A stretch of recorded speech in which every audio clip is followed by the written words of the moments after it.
बिस्मिल्लाहिर्रहमानिर्रहीम सल्लल्लाहु अला मोहम्मद। पाकिस्तान और दुनिया भर में लाखों देखने और सुनने वालों को नाहिद अहमद जिलानी का सलाम। नाज़रीन, आपको जिलानी जी यूट्यूब चैनल और फेसबुक पेज पर खुशामदीद। उम्मीद करता हूँ आप जहाँ कहीं भी होंगे अपने अहले खाना समेत बाखरियत होंगे, खुश भी होंगे और महफूज भी। नाज़रीन इकराम, अपनी गुफ्तगू का आगाज़ करने से पहले तमाम ख़वातीन व हज़रात से ये गुजारिश है जो हमारे चैनल पर अभी नए हैं वो जिलानी जी चैनल सब्सक्राइब फरमा लें ताकि रोज़ाना आप तक हमारी नई वीडियोज़ आसानी के साथ पहुँच सकें। बिला तहीर अपनी गुफ्तगू का आगाज़ करता हूँ। खान को परवेज़ हटक का इलेक्शन लड़ने का बड़ा चैलेंज। पीटीआई के अंदर से खान के ख़िलाफ़ साजिश। पीपी नून लीग से खौफ ज़दा। इन तमाम इश्यूज़ पे मैंने बात करनी है। नाज़रीन इकराम, चंद घंटों से ये बयानात सुनने को मिल रहे हैं, एहसन कवाल साहब हों, राना सना साहब हों या पीपी के नैयर बुखारी साहब हों। एहसन कवाल साहब ने बयान दिया कि हम अपनी आइनी मुद्दत हुकूमत की पूरी करके घरों को लौट जाएंगे, अब आगे इलेक्शन कमीशन का काम है इलेक्शन शेड्यूल देना। उसके बाद नैयर बुखारी साहब हैं जो पाकिस्तान पीपल्स पार्टी के, उन्होंने बयान दिया कि आइनी तरीक़ाकार के मुताबिक हुकूमत को अपनी मुद्दत पूरी करनी चाहिए, ना कि असम्बलियाँ तहलील करनी चाहिए। अगर असम्बलियाँ तहलील की गई तो ये एक अच्छा मैसेज नहीं दिया जाएगा।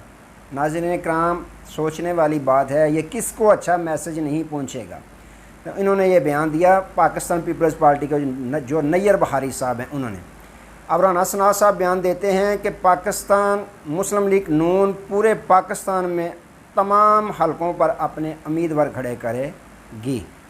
तो नाज़रीन इकराम, ये इस तरह के बयानात जो इलेक्शन से फ़रार हासिल करने की कोशिश में लगी रहती थी ये इम्पोर्टेड हुकूमत, अब चंद घंटों से ये सुनने को मिल रहा है कि ये इलेक्शन की तैयारी, इलेक्शन इलेक्शन इलेक्शन, इसके अलावा कोई भी हल पाकिस्तान में मौजूद नहीं। इसकी क्या वजह है कि इतनी जल्दी आ गई इलेक्शन करवाने की। तो नाज़रीन इकराम, जो नैयर बुखारी साहब ने बयान दिया है इससे साबित हो रहा है, साफ नज़र आ रहा है कि जरदारी साहब और पीपल्स पार्टी को अब नून लीग से खौफ आना शुरू हो गया है कि कहीं ये इलेक्शन डिले ना कर दें, क्योंकि अगर असम्बलियाँ तहलील करते हैं तो फिर 90 दिन के अंदर इलेक्शन होगा, जो पीपल्स पार्टी हरगज़ ना बर्दाश्त कर सकती है, ये ना वो ख्वाहिश कर सकती है कि 90 दिन में इलेक्शन हो। अलबत्ता जरदारी साहब जो हैं वो चाहते हैं कि 60 दिन के अंदर अंदर इलेक्शन हो और जिसकी भी हुकूमत बननी है वो हुकूमत बनाए अपनी। तो नाज़रीन इकराम, ये इतनी जल्दी क्यों आ चुकी है इन तमाम जो सियासतदान हैं, हुक्मरान जमात के हैं, कि इलेक्शन जल्दी जल्दी हो जाएं। तो उसकी बड़ी वजह नाज़रीन इकराम ये है कि ये जो डंडा उठाया हुआ है IMF ने, इनको 1 अरब 20 करोड़ तो दे दिए हैं, उन्होंने इनसे बाकायदा ये साइन करवाए हुए हैं, दस्तखत करवाए हुए हैं कि इलेक्शन मुकर्रर मुद्दत में आपने करवाना है। तो इससे बाहर ये जा ही नहीं सकते। नैयर बुखारी साहब के बकौल कि अच्छा मैसेज नहीं जाएगा, किसको नहीं जाएगा? IMF को, जिन्होंने इनकी गर्दन दबा के रखी हुई है कि इलेक्शन आपने मुकर्रर वक्त पर करवाना है। तो नाज़रीन इकराम, ये वजह है कि ये चंद घंटों से शोर मचा रहे हैं कि इलेक्शन मुकर्रर मुद्दत में होंगे, मुकर्रर वक्त पर होंगे, हर हाल में होंगे, आइनी मुद्दत हम पूरी करेंगे और घरों को जाएंगे।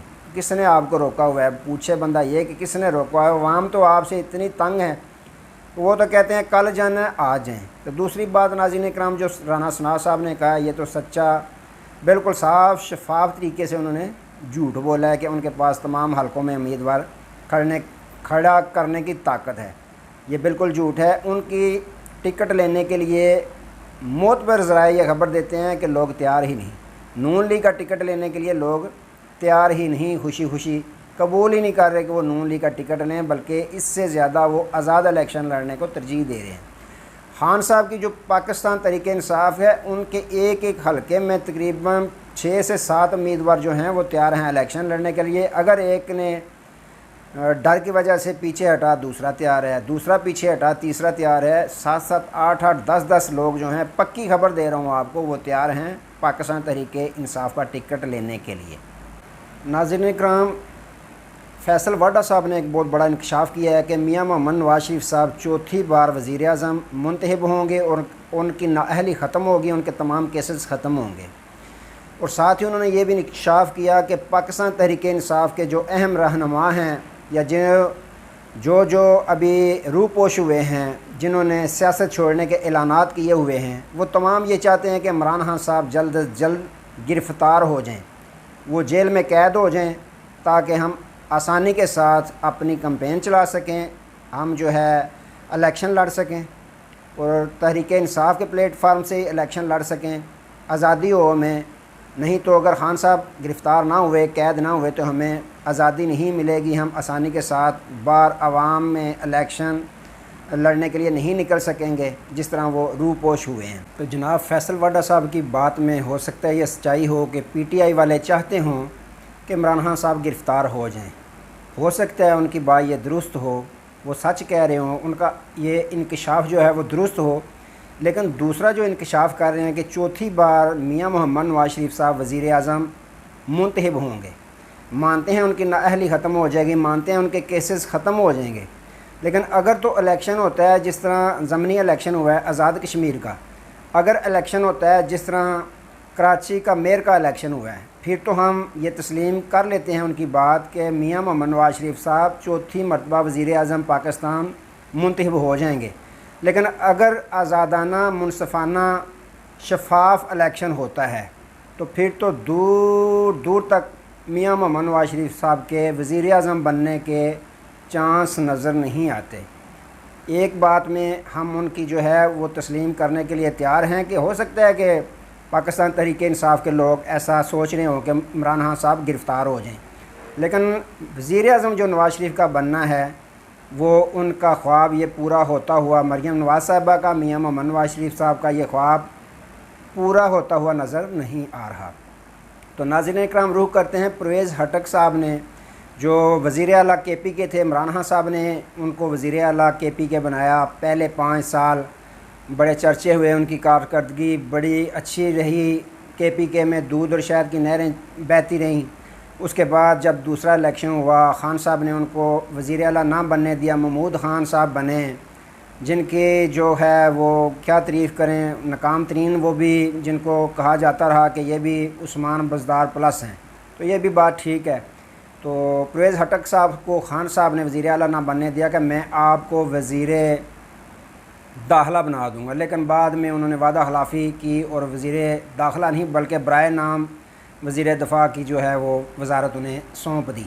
तो नाज़रीन इकराम, जिसके बाद फिर परवेज़ हटक साहब ने काफ़ी बयानात भी दिए, कुछ क्लैश भी चलती रही वज़ीर आज़म इमरान खान साहब के साथ। उसके बाद उन्होंने ये भी कहा कि हमने इनको आसमानों पे लेके गए हैं, खान साहब को जब हम चाहेंगे गिराना तो गिरा देंगे, वगैरह वगैरह।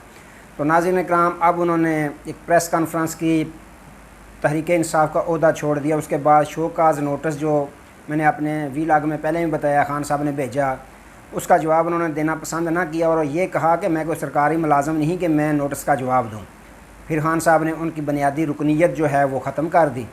अब उन्होंने बहुत बड़ा चैलेंज किया कि खान साहब को अगर अपनी कारकर्दगी पर इतना भरोसा है तो मैं चैलेंज करता हूँ, आएँ मेरे मुकाबले में इलेक्शन लड़ें। तो नाज़रीन इकराम, तो पंजाबी में एक बना हुआ है कि थापियाँ भन्ने वैर नहीं मुकदे। तो उन्होंने अब गुस्से की हालत में गुस्सा अपना दिखाना शुरू कर दिया है। हालांकि सारे जानते हैं कि खान साहब ने जब 6 सीटें जीती थीं एक साथ अकेले तनख्वाह खड़े होकर कौमी असम्बली की, तो फिर पुल जो बांधे थे परवेज़ हटक साहब ने, जो तारीफ़ों के पुल बांधे थे खान साहब के, फिर जो ये तारीफ़ें करते रहे हैं, जब ज़मान पार्क में चलो चलो भी आज़ादी लेने के लिए हम जा रहे हैं, ज़मान पार्क खान आपको पुकार रहा है, वगैरह वगैरह जो तारीफ़ें करते थे परवेज़ हटक साहब ने, सारे ही पाकिस्तान तहरीक-ए-इंसाफ के, वो भी सबको याद है। फिर अब उन्होंने कहा कि मैं चैलेंज करता हूँ खान साहब को। तो शायद परवेज़ हटक साहब ये भूल चुके हैं कि आप नौशहरा की जो सीट जीते हैं, एमपीए की सीट आप नून लीग से हार चुके हुए हैं वहाँ। तो आप कह रहे हैं खान साहब इलेक्शन लड़ें मेरे मुकाबले में। मैं तो ये गारंटी से कहता हूँ खान साहब तो दूर की बात है, पाकिस्तान तहरीक-ए-इंसाफ का अदना सा कारकुन भी अगर आपके मुकाबले में नौशहरा से खड़ा कर दिया जाए पाकिस्तान तहरीक-ए-इंसाफ के टिकट पर, तो वो जीत जाएगा, आप हार जाएंगे।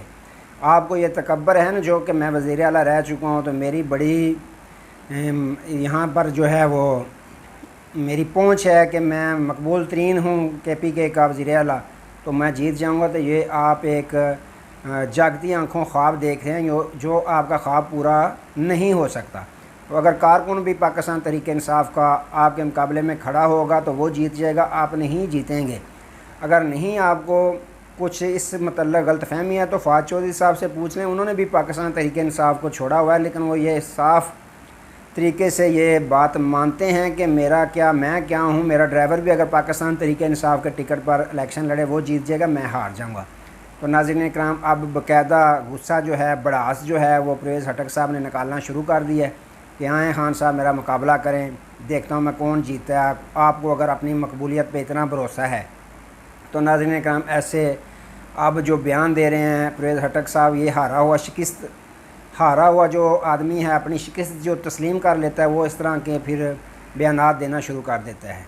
तो उनको अपनी शिकस्त नज़र आ रही है। जो भी पाकिस्तान तहरीक इंसाफ को छोड़ चुके हैं वो उनको सारा जो आईना है उसमें अपना चेहरा साफ शफाफ नज़र आ रहा है कि हमारा मुस्तकबिल क्या होगा।